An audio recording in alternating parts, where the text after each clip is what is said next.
maraknya kasus bentrokan oknum perguruan pencaksilat menjadi bukti nilai ajaran pencaksilat yang semakin lama semakin terkikis.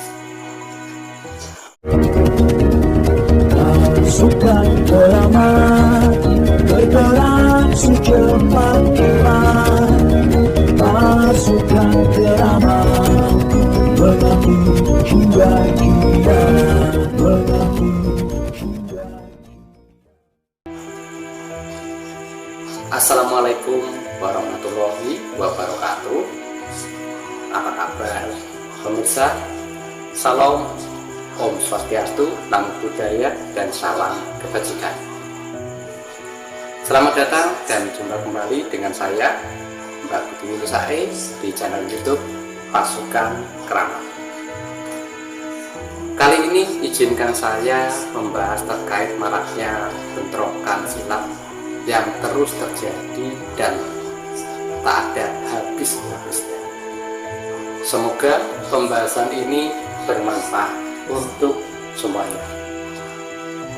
Jangan lupa bantu dukung channel YouTube Pasukan Keramat ini berkembang dengan cara mengklik tombol subscribe, like, beri komentar yang baik, dan di-share ya, video ini ke rekan Anda semua melalui akun sosial media Anda. Mari kita berbagi wawasan ilmu yang bermanfaat untuk semuanya. Ajaran pencaksilat yang seharusnya berisi tentang pendidikan karakter, pendidikan akhlak, dan budi pekerti luhur, bahkan kerohanian, ya. Tapi mengapa di masa kini sering sekali terjadi bentrok antar perguruan silat, bahkan juga dengan oknum organisasi massa lainnya, juga masyarakat? Apakah ajaran itu sudah mulai terkikis atau bahkan hilang?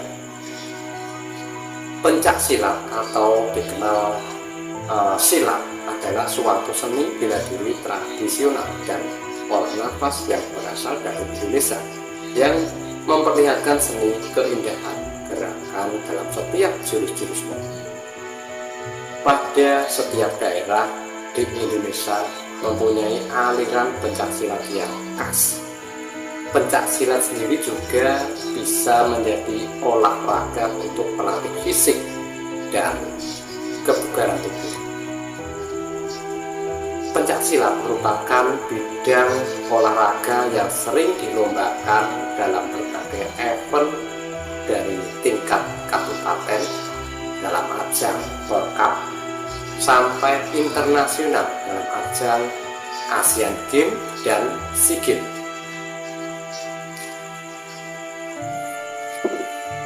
Pencaksilat memiliki arti dari dua kata yang menyusunnya, itu pencak berarti gerak dasar bela diri yang memiliki peraturan, sedangkan silat memiliki arti gerakan bela diri yang paripurna dan bersumber dari rohani. Sejarah pencaksilat tidak lepas dari peran para leluhur nenek moyang kita yang sangat kental dan dekat dengan peperangan, yang pada masa itu masih banyak para pendekar sakti yang menguasai ilmu kanuragan. Nah, dari sumber lain ya mengatakan bahwa pencaksilat merupakan seni bela diri tradisional yang menjadi budaya di Indonesia ini. Dilihat dari sejarah peninggalan para sejarah dulu, ditemukan fakta bahwa pencaksilat sudah mulai tumbuh dan berkembang sejak zaman kerajaan di Indonesia ini. Dan memasuki zaman penjajahan Belanda ya di tanah air ini ya, menurut catatan sejarah, pencaksilat diketahui dianggap sebagai ancaman dan dilarang. Sedangkan di masa penjajahan Jepang, pencaksilat justru diperbolehkan dan bahkan diberi fasilitas untuk dilestarikan. Sebab negara Jepang itu pada masa tersebut berniat memanfaatkan semangat masyarakat Indonesia untuk memperkuat pertahanan mereka melawan sekutu. Sehingga latihan pencaksilat ya tidak lagi dilakukan secara sembunyi-sembunyi. Ya. Dan pada saat memasuki masa kemerdekaan, sejarah pencaksilat di Indonesia tercatat terus mengalami perkembangan hingga dibentuk organisasi resmi, yaitu Ikatan Pencaksilat Indonesia atau IPSI pada tanggal 10 Mei 1948 di Surakarta melalui musyawarah para pendekar di masa itu. Pada masa kini, pencaksilat merupakan salah satu olahraga yang cukup digemari, yang banyak sekali perguruan pencaksilat semakin lama semakin berkembang pesat dan memiliki pengikut yang banyak. Di samping sebagai olahraga, pencaksilat juga menjadi ajang menjalin hubungan pertemanan para kaum muda. Perkembangan pencaksilat di berbagai daerah di Indonesia cukup pesat. Salah satunya ya di Madiun, sehingga Madiun mendapat julukan kampung pesilat. Hal tersebut tak lepas dari banyaknya perguruan silat yang berkembang di Madiun dengan jumlah mencapai kurang lebihnya itu 12 perguruan. Beberapa di antaranya berpusat di Madiun atau bahkan berdiri di kota Madiun. Pencaksilat lebih dari sekedar seni untuk mempertahankan diri atau membela diri. Di dalamnya ada juga ajaran tentang pendidikan karakter, berbudi pekerti luhur, dan pendidikan kerohanian. Di dalamnya juga diajarkan bagaimana kita mencari jati diri ya, sebagai manusia ciptaan Tuhan Yang Maha Esa, dan juga diajarkan bagaimana kita harus bisa mengontrol emosional dan nafsu kita, baik dalam hal duniawi ya, karena manusia diciptakan dari beberapa unsur, yaitu nafsu, akal, dan iman. Semua itu harus bisa dikontrol dan ditempatkan pada posisi masing-masing. Selain itu, diajarkan bagaimana mengontrol mental, spiritual, emosional, dan nafsu yang bertujuan supaya bisa menjadi manusia yang berguna dan bermanfaat dalam lingkungan masyarakat ya. Namun ya, dengan isi ajaran pencaksilat yang begitu baik, pada beberapa tahun ini seringkali terjadi bentrokan antara perguruan silat. Malahan sekarang ini melebar bentrok dengan supporter bola. Juga mirisnya lagi bentrok dengan masyarakat biasa atau masyarakat umum. Dan yang sangat disayangkan, bahkan sampai merenggut korban. Kejadian semacam ini sangat meresahkan warga, karena setiap kejadian berakibat banyak rumah yang rusak, terkena lemparan batu, dan banyak masyarakat yang tidak tahu permasalahan menjadi korban.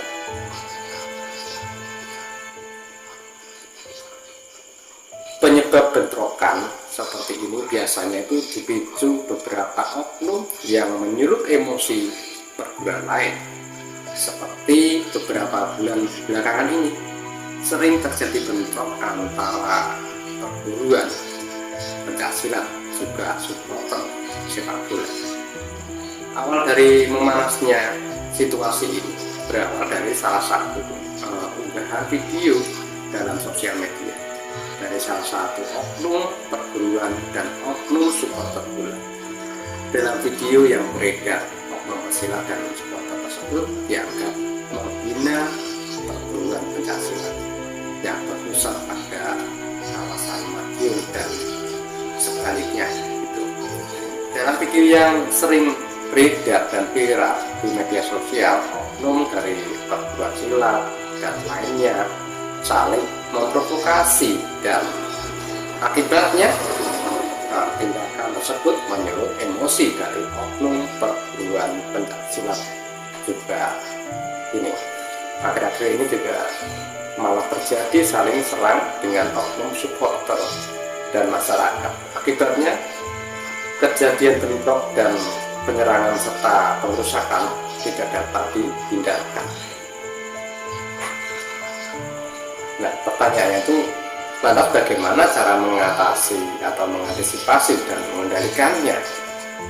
Hal seperti itu seharusnya perlu adanya pembinaan dari dalam organisasi tersebut, yang mana seharusnya pencaksilat adalah wadah untuk mendidik menjadi manusia yang berbudi luhur, pendidikan karakter dan moral serta kerohanian. Namun dengan ditandai aksi-aksi anarkisme yang mereka jalankan belakangan ini, yang dilakukan oleh oknum perguruan silat dan sebagainya, ya, menandakan bahwa ajaran tersebut berarti telah hilang. Maka perlu adanya binaan atau ajaran budi terhadap siswa-siswa perguruan silat tersebut. Para pelatih dan sesepuh harus ikut andil agar para calon warga tidak menjadi beringas atau anarkis dalam menyelesaikan setiap permasalahan. Yang menjadi pertanyaan saya pada saudaraku pelatih dan sesepuh perguruan, apakah hal anarkis seperti ini yang melanggar hukum ini didiamkan atau malah didukung, ataukah semakin diperhatikan agar bisa dikendalikan? Mohon dijawab di kolom komentar bawah ini. Agar saya sudah tahu tujuannya dari para sesepuh dan para pelatih seperti apa. Ya, saudaraku, disadari maupun tidak, ya, para adik-adik tersebut adalah tanggung jawab kita. Mereka sebenarnya butuh wejangan-wejangan dari kita. Segeralah diajarkan dan ditekankan hal-hal yang bisa mengubah mereka jadi lebih baik. Karena kesalahan mereka adalah kesalahan kita juga. Perbuatan mereka juga menjadi tanggung jawab kita bersama. Anarkis dan arogansi yang mereka lakukan menandakan gagalnya kita sebagai sesepuh dan pelatih yang pernah melatih mereka. Ingat, guru kencing berdiri, murid kencing berlari. Apa yang diperbuat mereka sedikit banyak adalah hasil dari didikan kita. Jadi kita harus juga punya rasa tanggung jawab. Semoga penjelasan ini bermanfaat dan bisa menjadi makna. Mohon maaf atas kurang dan lebihnya. Akhir kata, wassalamualaikum warahmatullahi wabarakatuh.